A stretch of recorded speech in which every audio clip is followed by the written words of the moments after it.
Be ready. 5 seconds.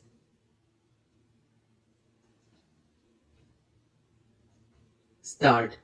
Mr. Vice Chairman, I would now like to make a few observations on the Ministry of Education. Education is basic to any national regeneration. It is true that it does not bring any return as our other projects do, as for instance the steel projects or the irrigation projects do. But this is the investment that is designed to help building up of the human material. It is agreed that education has expanded after independence and during the plan periods, but it is a matter for concern that the content of education has not been equal to our expectations. Even today, we are engaged in experimenting with all types of education from the basic stage up to the university level. It is not clear, I presume, that the basic pattern of education of which so much was said and written is accepted as a success even today. Where do we stand with regard to the basic pattern? It seems to be the position that all arguments are in favor of that type of education, but all proof is against the success of such a type of education. Where does the government stand with regard to this type of education? We soar by the basic type of education because it was discovered by the father of the nation. But if it has been a failure, why should not the government say that is the position? Then again, take secondary education and also collegiate education. 3 years ago, it was said that all universities should have 3-year degree courses, and some universities which were reluctant to accept this reform were more or less compelled to do so, and they accepted it. Now, certain universities find that this scheme is not working satisfactorily, and they feel that they should have a 2-year course in the college before students could enter the degree course.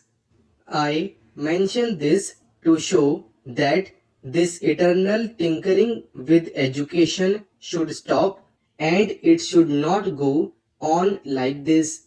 This uncertainty is not only with regard to the main objective of education, the main structure of education from the primary to the collegiate level, but also with regard to the courses of studies and also with regard to the language or medium of instruction. Mr. Chairman, up to the secondary stage, it has been accepted that the medium of instruction should be the regional language. The National Integration Council, however, stated that if universities are to exchange professors, if they have to develop freely, then there should be the common medium of instruction, namely English and Hindi. Now, at the latest National Integration Council meeting, we are told that the medium of instruction in the colleges should also be the regional language ultimately, and if that comes to pass, I ask, how will national integration be achieved? It is permissible to envisage a stage if the scheme of the National Integration Council is implemented where different universities have different media of instruction, and the men that will be drawn from these universities will have to man the judiciary of the land and the all India services, but they will not be able to serve in a state other than the one in which they were educated. How can integration be achieved? We are working at cross purposes.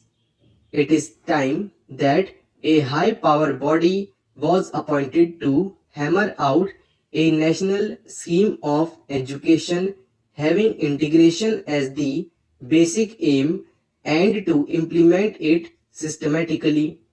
The present method of meddling at every stage of education, the present climate in which we are not clear about the medium of instruction at different stages is causing concern to the parents, to the pupils, and weakening the country in the process. This is a major problem at this stage of the development of the country. Then, Mr. Vice Chairman, I would pass on to the Ministry of Transport and Communications. According to this ministry, we are to build a system of national highways, provincial or state highways, an integrated system of communications from the village upwards, but the central government is concerned with the construction of national highways. It is good to have a fine system of national highways. It also serves as a physical link for integrating the nation. It is good, but this planning of construction of national highways without regard to the development of railways and the development of industries in the regions in which the highways are proposed to be constructed will be something beyond our means at the present moment. Assuming that we have a network of national highways, are they to be put to immediate use? Are they good investments? Unless you have industries, small, big, or medium, coming along the highways, unless they assure you a fair return for the investment, it is not desirable to have a system of highways for the sake of mere transport of passengers. In other words, we should have a scheme of priorities for the national highways so that they can be looked after.